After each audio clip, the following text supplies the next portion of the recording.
नमस्कार दोस्तों, मैं मास्टर नीरज चौहान फिर आ गया हूँ देवेंद्र जी को धरने पर। देवेंद्र जी का जो धरना आना वो 34 दिन तो हो लिया पूरे और 35वें दिन चल रहा, लेकिन ये लोग डटे हुए भाई। कल और स्थिति थी और आज भाई 10 और बढ़ गए। मैं कह रहा कल को 40 बढ़ जाएंगे, परसों को 50 हो जाएंगे और इसी तरह से भाई दिन पर दिन इनकी जो गांदर भाई जो है ना आवाज़ पहुंचती जा रही। मुजफ्फरनगर ऐसा कोई सा काम नहीं होगा जो देवेंद्र जी का आह्वान पर यहाँ ना आते हो। देवेंद्र जी ने ऐसे मुद्दे छेड़ के जो समाज में उनकी जड़ें गहरी है, यानी कि गरीब आदमी उस समस्या से रोजमर्रा जूझ रहे, रोज की तरह उनका सामना कर रहे। नंबर 1 समस्या है कोल्लू में बिजली। कोल्लू में बिजली के कनेक्शन 3-3, 4-4 लाख में हो रहे और कमाई क्या हो रही है वही 2-4 रुपए की, लेकिन मजबूरन चलाना पड़ रहा है भाई। क्या करा, ठल्ली पड़े से जो कहीं पैंट तोड़ने से अच्छा जो भाई कुछ काम कर ले। दूसरा कह रहे भाई ये कोल्लू में जो काम करने वाले उनका जो बीमा होना चाहिए। अगर किसी कारण से कोई दुर्घटना हो जाए तो उन्हें बीमा मिलने से उनके परिवार की स्थिति थोड़ी घनी सुधर जाए, लड़की की शादी वादी हो जाए, जवान हो रही। दूसरी बहुत महत्वपूर्ण बात है कि भाई जनगणना होनी चाहिए सबकी। और चौथा है भाई ये कस्बा एक्ट बनना चाहिए, ताकि कस्बा एक्ट नहीं 17 जो अति बिछड़ी जाती है ना उनके लिए एक एक्ट होना चाहिए। अगर कोई पैसे वाला ना उनके जाति करे, कोई जुल्म करे, उस एक्ट के साथ रिपोर्ट दर्ज होकर उसे कठोर कार्रवाई हो और जो सजा मिले। तो इस विषय में ये धरने पर बैठे हैं देवेंद्र जी। और आज 34 दिन हो गए, सरकार पता नहीं क्या सोच रही, लेकिन सरकार सोचे ना सोचे पर इनके समाज के लोग अच्छी तरह सोच रहे हैं कि हमें अब क्या करना। उन्हें पता है कि ये एक लीडर मिल चुका है, उस लीडर की पीछे चलना ताकि भाई समाज का विकास हो सके। 17 जाति के बारे में कह रहे हैं, कस्सा समाज के बारे में नहीं कह रहे हैं। हाँ जी, आइए एक बार सर। आज 34 दिन हो लिए हैं तो सरकार तो कुछ ध्यान दे ही नहीं रही जी इस पर। नहीं, सरकार ध्यान देगी, क्योंकि सरकार को ध्यान इसलिए देना पड़ेगा कि यही जातियाँ भारतीय जनता पार्टी का वोट है। अगर बेस वोट की बात करें, कश्यप, पाल, सैनी, कुमार, नाई, जोगी, तिल्ली, विश्वकर्मा, इन्हीं जातियों का 100% वोट भारतीय जनता पार्टी को आज मिल रहा है। और यही जातियाँ सबसे आज़ादी के 76 साल बाद भी सबसे निचले पायदान पे हैं। ना इनके डीएम है, ना कलेक्टर है, ना दरोगा है, ना मास्टर है, ना सिपाही है, ना इंजीनियर है, ना डॉक्टर है, ना वकील है, ना इनके बच्चों के पास अच्छे कपड़े हैं, ना इनके बच्चों के पास अच्छी स्कूल है। तो हम लोग यही सरकार से मांग कर रहे हैं, अगर हमने आपको 14, 17, 19, 22 इन वोट देकर सरकार में लाए तो आज इनका अधिकार जो है, रोहिणी आयोग है उसकी रिपोर्ट आए, जातिगत जनगणना हो, अति पिछड़ों का आरक्षण अलग हो, लोकसभा विधानसभा की सीटों में पिछड़ों और अति पिछड़ों का आरक्षण किया जाए, जिससे इनके लोग विधानसभा में, लोकसभा में चुन के जाए, अपने लिए कानून बनवाए। इनके लिए अति पिछड़ा एक्ट हो, SC ST एक्ट की तरह अति पिछड़ों के लिए शिक्षा का अलग बजट हो। और कोल्लू की समस्याओं को लेकर भी हम लोग यहाँ बैठे हुए हैं और सरकार से मांग कर रहे हैं, और सरकार को मानना पड़ेगा। नहीं मानेंगे तो 2024 में इसका नतीजा इसको भुगतना पड़ेगा। देखिए, आप कहते होंगे कि भाई देवेंद्र जी को बुलाता है और कोई आता नहीं, लेकिन आज हमारे सामने देखो नए चेहरा, बिल्कुल मेहमान। सर अपना नाम बताओ। जयपाल कश्यप, मुरादनगर जी। तो मुरादनगर में भी ये देवेंद्र जी ने जो बेड़ा उठाया उसकी गूंज है वहाँ। देवेंद्र जी ने जो बेड़ा उठाया उसकी गूंज मुरादनगर में भी है। और ये बहुत अति पिछड़ों का, 17 जातियों का जो है मुद्दा उठा रहे हैं, बहुत अच्छा है। जाति जनगणना का मुद्दा देवेंद्र जी का बहुत अच्छा है। कोल्लू वाला मुद्दा जो कश्यप समाज का ये है पूरा का पूरा, वो बहुत अच्छा मुद्दा है। तो गरीब समाज के पूरे मुद्दे को लेकर चल रहे हैं, बहुत अच्छा मुद्दा है। सरकार को ये बात माननी पड़ेगी। सर एक सवाल कि अभी प्रधानमंत्री ने हुनरमंद लोगों को जो रोजगार देने की स्कीम है उसमें 4-5 लाख का लोन था, लेकिन कस्सा समाज गुड़ बनाने का कार्य बड़ा एक्सपर्ट है और जो टोकरे बनाता है उसे जो तुंती के, उन दोनों जो कारीगरी को तो उस वर्ग में रखा नहीं गया। तो क्या कारण है जिसका रखा नहीं गया? चूँकि ये जो है द्वेषपूर्ण भावना से रखा करती है सरकार, जो है द्वेषपूर्ण भावना रखती है इस समाज से, जबकि ये समाज सबको ही वोट देता है। इस समाज की वजह से ही प्रधानमंत्री, मुख्यमंत्री देश में बनते हैं। लेकिन क्योंकि ये जो है इनके लिए कुछ नहीं सोचते, इसलिए इस बार जो है 2024 के चुनाव में इसको भुगतना पड़ेगा। जो भी सरकार है उसको भुगतना पड़ेगा, क्योंकि ये लोग अब अपनी जो है बात को रखने की इच्छा रखते हैं और देवेंद्र जी इस बात को खूब उठा रहे हैं। देखिए जी क्या रहेगी भाई, पार्टी में किसी समाज का और पार्टी में ऐसा हो रहा है, पर हमारे जो हमारे नेता ही नहीं किसी पार्टी में, और जब पार्टी में नेता नहीं तो हमारी बात नहीं, भाजपा में हमारा कोई भी बड़ा नेता नहीं, और ना हमारे समाज की समस्या में उठ रही, और इसलिए अनदेखी हो रही है। अभी एक युवा चेहरा है भाई, देखिए जी अभी हमारे सामने भाई बुजुर्ग आदमी है, एक्सपीरियंस होल्डर है। हाँ जी, नाम बताओ, क्या नाम है? कालूराम कश्यप, दिल्ली से है। तो दिल्ली में इनके नाम की जो इन्होंने जो अलग जगह रखी ना समाज के विकास की, क्या वहाँ भी जलेगी का जी? नहीं चलेगी, चली तो नहीं पर चलेगी, अब आगे चलेगी जी, और चलती रहेगी। लोनी में जो है खूब चर्चा हो रही है। आगे गाजियाबाद ज़िले में भी है, एक प्रोग्राम भी करवाया था इनका गाजियाबाद ज़िले में। वहाँ के जिला अध्यक्ष जी बैठे हैं, रविंदर कश्यप जी, इन्होंने प्रोग्राम करवाया था। सर जैसे आपके समाज की अनदेखी कर रहा, आपके समाज का जीमर कुमार गडरिया साहब, केवट मल्ला, इन सब की भाजपा अनदेखी कर रही है, लेकिन वोटों के मामले में सबसे ज़्यादा यही वोट दे रहे, तो उन्हें क्या संदेश जाएगा? जब समाज की सेवा नहीं हो रही तो वोट का क्या करना है जी? क्या संदेश देना चाह रहे हैं आप अपने समाज में? भाई वोट का तो ये है, ये लोग अभी उनके दिमाग जो है हैंग हुए हैं। जब इनकी समझ में आवेगा कि 10 साल के बाद में क्या होना है, अभी उनकी समझ में नहीं आ रहा। अभी तो हम भाजपा के पीछे पड़ रहे हैं, भाजपा को वोट दे रहे हैं, परंतु उनकी कुछ भी समझ में नहीं आ रहा। 10 साल के बाद में जब पता लगेगा, कुछ बदलाव आवेगा, जब उन्हें पता लगेगा, जब उन्हें अकल आओगी कि हमें क्या करना था और क्या नहीं। देखिए ताऊ जी कह रहे बस 10 साल के बाद अकल आओगी, जब बच्चे जवान हो जाए, पढ़ लिख लेंगे और उन्हें पता लगे पिताजी तुमने वो तो काम गलत किया, वहाँ तो हमें यहाँ करना चाहिए, हमारा लीडर पाना चाहिए। जैसे पोते पूछेंगे कि बाप दादाजी हमारा समाज में कोई बड़ा लीडर नहीं था, तब उन्हें अपनी जो इन गलतियों का एहसास होगा। हाँ जी, आप नाम बताओ। मैं रविंदर कुमार कश्यप, जिला गाजियाबाद से, फिशरमैन कमेटी, कांग्रेस कमेटी के जिला अध्यक्ष। आज हमारा 34वां दिन है धरने का। सर एक सवाल है, जो ये देविंदर जी से समाज की जो अति पिछड़े समाज की समस्या उठा रहे हैं, जी जी, वह जायज है ना जायज है? बिल्कुल जायज है। अच्छा, हमारे समाज इतना पीछे इन्हीं नेताओं की वजह से हुआ है, और जो हमारी डिमांड है नेताजी ने हमारे जो रखी है, देवेंद्र जी ने, वो बहुत अच्छी बात है, और दूर दूर तक इस बात की चर्चा हो रही है। सभी लोग दूर दूर से सहयोग भी कर रहे हैं, और अगर ये यहाँ तक नई बात बनेगी तो आगे तक मतलब जो है धरने की इच्छा है। जब तक हमारी डिमांड पूरी नहीं होगी हम इसी तरीके से डटे रहेंगे। देखिए भाई, हमारे इन देविंदर जी के धरने में भाई फौजी भी है, ये मत सोचे, फौजी भी है। फौज में बंदूक राइफल चला चुके, 15 किलो की राइफल इनके इन कंधे पर टंग चुकी है। अब इन्होंने सोचा भाई समाज को अधिकार दिला कर रहेंगे। हाँ जी, नाम बताओ। मेरा नाम जर सिंह फौजी है, यही मुजफ्फरनगर के हम रहने वाले हैं।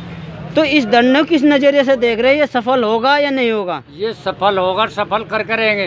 अच्छा, यहाँ से हटने वाले नहीं है। कश्यप समाज अब जाग चुका है, इन्हें अपने हक अधिकार का पता लग चुका है कि हमारा क्या हक है, क्या अधिकार है। हमने एक नेता चुन लिया है देवेंद्र कश्यप को, और देवेंद्र कश्यप के सामने, देवेंद्र कश्यप के साथ पूरा समाज जुड़ा हुआ है, देहात भी और शहर भी। हम कदम पीछे नहीं हटाएंगे जब तक हमारी मांगे नहीं मानी जाएंगी। हम रेल भी रोकेंगे और दिल्ली जंतर मंतर पे भी धरना देंगे। किसी तरह कदम पीछे नहीं हटेगा हमारा। हम मरने के लिए तैयार है बिल्कुल, चाहे यहाँ धरने में मरना, चाहे रेल में मरना, चाहे जंतर मंतर में मरना। जब तक हमारा हक नहीं मिलेगा, हम आर्मी में रहेगा, लड़ाई लड़ ली हमने 71 की, वहाँ से तो हम बच के आ गए थे, पर यहाँ समाज के लिए हमें कोई परवाह नहीं। अगर हम शहीद भी होंगे तो शहीद होने के लिए हम तैयार हैं। देखिए जी, फौजी साहब कह रहे हैं भाई समाज की लड़ाई लड़नी, अब जा मैंने देश के लिए तो बहुत कर लिया, रिटायर होगा, अब जो समाज को देना मुझे। और इसी बीच में भाई हमारे जो कुछ और नेताजी भी है, और इनसे मिलाएंगे भाई, ये भी मेहमान बन का है, और इस धरने की गूंज सुनकर आए कि भाई नहीं, मुझे भी कुछ इस धरने में सहयोग करना चाहिए। और ये इस धरने में मुजफ्फरनगर चल का है। नाम बताओ जी, क्या नाम है? नाम भाई देशपाल कश्यप जी। भाई पत्रकार महोदय, मेहमान तो है नहीं, तो हमारा भाई नेताजी, हमारे प्रिय नेता देवेंद्र भाई राणा दे रहे, इनके समर्थन में आए हैं। और मैं समझता हूँ जो भारतीय जनता पार्टी का जो चश्मा था अनदेखी करने का, अब ये कुछ दिन में उतर जाएगा, क्योंकि ये अधिपिता समाज और ख़ास तौर पर कश्यप समाज जब जाग चुका है। और ये धरने का अभी आप बता रहे थे 34वां दिन है, अभी दिन ब दिन लोग आ रहे हैं। अभी हम लोनी से आए हैं, हमारे पास भी 20-25 आदमी हमारे साथ आए हैं धरने में, और अब रात को भी यही रहेंगे। और देवेंद्र भाई के नेतृत्व में अभी जंतर मंतर पर बहुत बड़ा धरना होगा, बहुत ही विशाल सर धरना। एक सवाल है फिर जी, दोबारा, जी। जब आपके लोग हुनरमंद है हाँ, और वे सरकार आपको हुनरमंद मान नहीं रही तो वोट क्यों दे रहे, क्या कारण है? अब पता चल गया ना, इन्होंने पहले यानी कि भ्रमित कर दिया, राम मंदिर लगा देंगे, ये कर देंगे, वो कर देंगे। अब इनकी स्थिति मर जाएगी, जो चुनाव सिर पर खड़ा इनके आएगी, इनकी आग नहीं खुल रही। ये तो वो समाज है, एकदम विश्वासपात समाज है। हमने कि इस समाज ने किसी को धोखा नहीं किया। जब बहन बेटी की डोली उठती थी, जब उनकी डोली लुटती थी, इस समाज का वादा था इतने हमारे कंधे पर डोले थे, इतने बेटी की डोली नहीं लुटेगी, चाहे प्राण चले जाएं। और फिर हम बताना चाहते हैं, इनका तो किस्सा ही कुछ नहीं है, समझ क्या रहे समाज को। ये इनकी हम देखिए अभी 2024 में आपको सबको पता चल जाएगी। देव क्या रहे जी भाई, हमारा वो समाज है, दुनिया की दी बेटी, हम डोली पर ले जाते थे कंधों पर, और टाकू पाकू भी आता था और अपनी जान देगा ना, पर जो दुल्हन को कुछ नहीं होने देता, उसकी जो वहीं तक डोली पहुँचाता था, चाहे कुछ भी हो जा। लेकिन आज वो टाइम आएगा, हमारे समाज की अनदेखी हो रही, हमारा समाज अति बिछड़ गया, पैसों में भी, आर्थिक रूप से भी, राजनीतिक रूप से भी, ना सो राजनीतिक अधिकार है, ना आर्थिक रूप से वो सक्षम है। और अभी इसी बीच में भाई एक जो देवेंद्र निषाद जी है और गोरखपुर से आए हैं इस धरने में, और 4 दिन से यहीं डटे हैं। सर इस धरने को आप कहाँ तक क्या नजरिया देख रहे हैं कि ये धरना तस्वीर बदलेगा नहीं समाज की, या ऐसी रहेगी? देखिए, इस धरने में जो मांग है वो मेरा जायज़ मांग है जी, और उस सरकार से मांग है जिस सरकार को हमारे लोगों ने वोट दिया है, चाहे हिंदू मुस्लिम के नाम पे बंटवारा करके भारतीय जनता पार्टी ने, चाहे मंदिर मस्जिद के नाम पे गुमराह करके हमारे लोगों का वोट लिया है। आज प्रधानमंत्री जी हक अधिकार की बात कर रहे हैं, समाज को देने की बात कर रहे हैं, तो यही तो मेरा समाज मांग कर रहा है, अति पिछड़ा मांग कर रहा है कि हमारा हक कहाँ है, मेरा अधिकार कहाँ है, मेरा अधिकार दो। और आज सरकार के कान पे जू नहीं रेंग रही है, जाति जनगणना के नाम पे सरकार भाग रही है। हमारे नेता राहुल गांधी जी जब जाति जनगणना की बात कर रहे हैं तो मोदी जी चिल्ला चिल्ला के कर रहे हैं ये तो जातियों को बांटने का काम कर रहे हैं। अरे भैया, एक दिन आप जो है आप जात की बात करें तो आप कहेंगे कि नहीं हम देश की बात कर रहे हैं। आपने अपने लिए जब वोट लेने की बात आए तो आपने कहा मैं पिछड़े समाज का बेटा हूँ, उस समय आपको जात समझ में नहीं आया, और आज कह रहे कि जात के नाम पे गुमराह कर रहे हैं। तो यह भुलावा भटकावा जो बहका के समाज को गुमराह करने का काम मोदी जी करते रहे हैं, वो चलने वाला नहीं है। हमारा जो पिछड़ा समाज अपना जो मांग रहा है, जो जायज़ मांग, उसको देना पड़ेगा। नहीं देंगे तो 2024 में इनका डगर बहुत दूर है। राहुल गांधी जी तो ऐलान करके कह रहे हैं कि हमारी सरकार को बनाइए, हम जाति जनगणना कराएंगे। इस देश के जो लोगों का हक अधिकार है, जो छीना गया है, जो नहीं मिला है, उनको दिया जाएगा। तो वोट हमारा है ना, वोट हमें देना है, और वोट दे के सरकार बनाना बिगाड़ना है। तो हम वोट भाजपा को हमारे लोगों ने दिया, इस बार कांग्रेस को दे देंगे।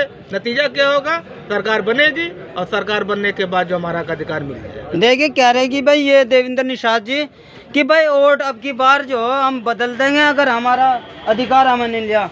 मैं बताना चाहता हूँ फिर भी देखिए भाई, आलू भी है, टमाटर भी है, यहाँ सब चीज़ें हैं। कह रहे थे कि ये गरीब लोग धरना नहीं चला पाएंगे, 2 ही दिन में ये जो घर चले जाएंगे। मैं उन्हें फिर बताना चाहता हूँ कि ये गरीब लोग नहीं, इन्होंने तो बड़े बड़े मंदिर बना रखे हैं, बड़े बड़े रईसों के ताले लग जा, जो भी कोई भिक्षा मांगना हो ना, महात्मा वगैरह, इनके घर खुले रहे ना, तो इनकी बाउंड्री होती, तुरंत उसे कुछ ना कुछ देकर भेजे, 10-20 रुपये नाज वगैरह। तो इसी बीच में भाई एक और है भाई, बिल्कुल एक्सपर्ट आदमी है और बिल्कुल सुझले आदमी। सर नाम बताओ। करणवीर कश्यप नाम है मेरा, मैं गाजियाबाद से आया हूँ। इस तरह के धरने जब होते हैं तो सरकार की नीयत के खिलाफ, सरकार की नीतियों के खिलाफ, गरीबों के हक और हकूक़ मारने वाली सरकारों के खिलाफ होते हैं। लंबे अरसे से जिन लोगों को उनके हक नहीं मिले हैं, उनके अधिकार नहीं मिले हैं, ये उसकी लड़ाई है। ये राजनीति में हिस्सेदारी की लड़ाई है, इस देश के संसाधनों में हिस्सेदारी की लड़ाई है। और जब तक राजनीति में और संसाधनों में हिस्सेदारी नहीं मिलेगी, जब तक हमारे बच्चे, हमारे भाई विश्वविद्यालय में पढ़कर अच्छी नौकरियों पर नहीं जाएंगे, इंजीनियर नहीं बनेंगे, वकील नहीं बनेंगे, IAS IPS नहीं बनेंगे। और जब तक इस तरह की राजनीतिक हिस्सेदारी की मांग चलती रहेगी, ये बहुत लेट शुरू हुआ है। इस तरह के धरने पहले शुरू होने चाहिए थे और देश के हर राज्य में, हर जिले में होने चाहिए और नौजवान साथियों को जागना चाहिए, ताकि इस तरह का जो सरकारें, चाहे केंद्र की सरकारें हों चाहे राज्य की सरकारें हों, जो गरीबों के हक और हकूक़ को मारती हैं, ताकि उनके खिलाफ एक माहौल बनाया जा सके, वो इन लोगों के हक के प्रति जाग सके, इनके हिस्से की राजनीति, इनके हिस्से के संसाधन, वो तमाम चीज़ें इन्हें दे सके। चूँकि सत्ता में बैठे हुए लोग इस देश में आर्थिक, सामाजिक और वैचारिक भ्रष्टाचार कर रहे हैं और इस तरह के हम जैसे गरीब लोगों के हक और हकूक़ को मार रहे हैं। ये अपने आप में बहुत ही दुर्भाग्य की बात है। देखिए भाई, ये भी कह रहे हैं कि जब तक ये धरना चालू रहेगा, जब तक हमारे समाज के लोगों को, 17 जातियों को जो राजनीतिक अधिकार नहीं मिलने के, यूनिवर्सिटी में जो बड़े बड़े पद नहीं मिलने के, ना वकील बनने के, जज ही नहीं बन पाएंगे, जब तक ना तो जो हमारे समाज का विकास होगा। राजनीति में भी हिस्सेदारी चाहिए, क्योंकि वहाँ विधायक भी चाहिए, क्योंकि जब विधायक जाएंगे वे जब भी तो हमारे समाज में गरीबी वगैरह उनकी बखान करेंगे, उनके बारे में बताएंगे, जब भी समस्या का समाधान होगा। लेकिन आज की सरकार में क्या हो रहा है, वोट तो ले लेकर, पर ना तो हमारे विधानसभा में कोई सदस्य है, ना लोकसभा में सदस्य है, ना राज्यसभा में सदस्य है, और चूँकि तो हमारे समाज की समस्या वहीं की वहीं बनी हुई है। तो ऐसे धरनों से ना समाज जागेगा और अपने समाज के जो नेताओं को राज्यसभा में, विधानसभा में, लोकसभा में भेजेंगे। तो मैं मास्टर नीरज चमार, जय हिंद, जय भारत, जय रविदास, जय कालू।